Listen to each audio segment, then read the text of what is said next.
I think we'd all agree that what we eat impacts our physical health. But what about our mental health? Could there possibly be a connection between nutrition and our emotional well-being? We'll explore the connection in this episode of Your Best Life. Stay tuned.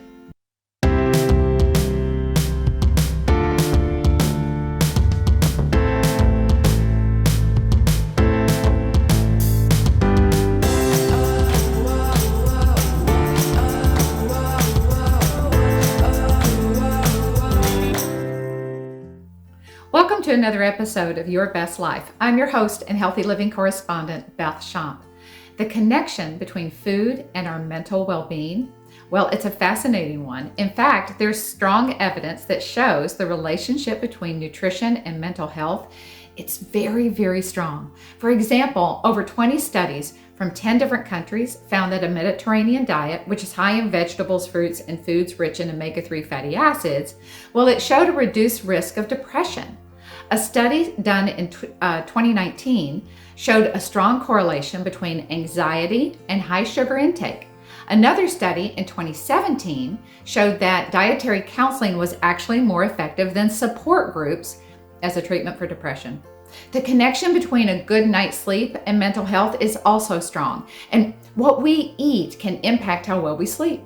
When you have a day where you've eaten foods high in sugar or foods that are difficult to digest, you'll find it makes for a long night. Your body needs a good night's rest in order to repair and to renew. Otherwise, you're going to feel it the next day, and that impacts our moods. When we eat a balanced diet, our bodies are able to convert that food into energy more easily. And when our energy levels are stable all throughout the day, our mood often is well. When you're in pain, it's hard to be in a good mood, right? Well, eating an anti-inflammatory diet, that helps to relieve that pain and it reduces illness. So just like a good diet rich in fruits, vegetables, and protein helps our bodies and promotes better mental health, the reverse happens as well. A poor diet can worsen symptoms of depression and anxiety and other mental health conditions. Sugar and processed foods cause inflammation. When inflammation occurs in the brain, the gut, or other parts of the body, it can stimulate anxiety, depression, and other mood disorders. Did you know that your gut has a brain? It's called your second brain, or enteric nervous system. It's called ENS for short, and it's two thin layers of more than 100 million nerve cells that line your gastrointestinal tract from the esophagus all the way down.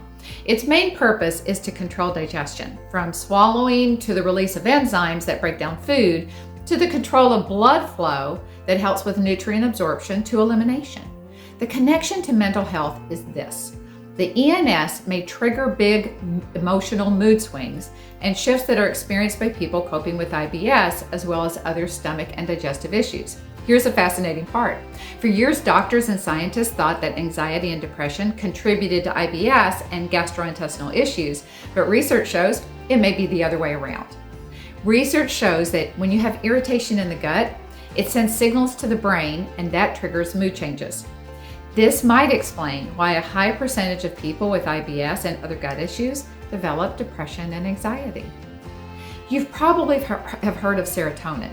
It's known as our body's natural mood booster. It's a brain chemical that helps to regulate our moods. And when we sleep, our bodies convert serotonin to melatonin. Having enough serotonin in our brain is so important if we want a good night's sleep. But serotonin is not limited to just the brain. 90% of our serotonin, well, it's produced in the gut. Have you ever been under such stress that you get that pit in your gut? That's why serotonin helps to regulate our central nervous system. So when our stomachs are happy, we tend to be happy too. There's the connection. One more thing. If you've ever heard of leaky gut, research shows that leaky gut is associated with increased depression. Leaky gut triggers the immune response. So the connection between the brain and the gut, well, it goes both ways. All of this falls into a new area of science called nutritional psychology, which is the study of dietary patterns and how they impact our mental health. I expect we're going to hear a lot more about this subject in the future. Thank you so much for watching. Now be sure that you like this video and subscribe to our channel. If you have any questions regarding this video, some subjects you want to see, or if you want recommendations on any particular products, especially nutrition, please reach out to me at Your Best Life, 9 at gmail.com. Until next time, be happy and be healthy.